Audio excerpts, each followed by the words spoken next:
એક ગામમાં ગોર બાપાને 4-5-7 ગામડા ગોર પદું કરવાનું. હવે એને ગ્રાહ હોય ગામડાના, એટલે ગોર બાપા તો 2-3 જગ્યાએ ગોર પદું કરવાનું હોય એટલે પોગે નહીં. પછી એક લાડોડીઓ કરીને તને એને મોકલ્યો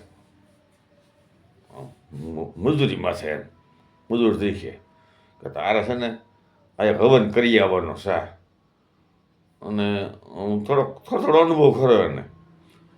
એટલે આ લાડુડીઓ તો ગયો હવન કરવા ગયો ને બાપ દીકરો બે સ્વાહ સ્વાહ કરવું પડે ને, એમ હવન કર્યો. શરૂ કર્યો, સ્વાહ સ્વાહ બોલતા જાય. વિષ્ણુ ભગવાન સ્વાહા, બ્રહ્માય સ્વાહા એમ કરતા કરતા ઓલા લાડુડિયાને છે થોડુંક સોરવાની ટેવ. છોકરા કે ઘી સોરી લે સ્વાહા. છોકરો કે હું શેમાં સોરું સ્વાહા? તો કે સકોરામાં સોરી લે સ્વાહા. તો કે સકોરું ઘી પી જાય સ્વાહા. તો ઘી પી જાય તો તારા બાપનો હો જાય સ્વાહા.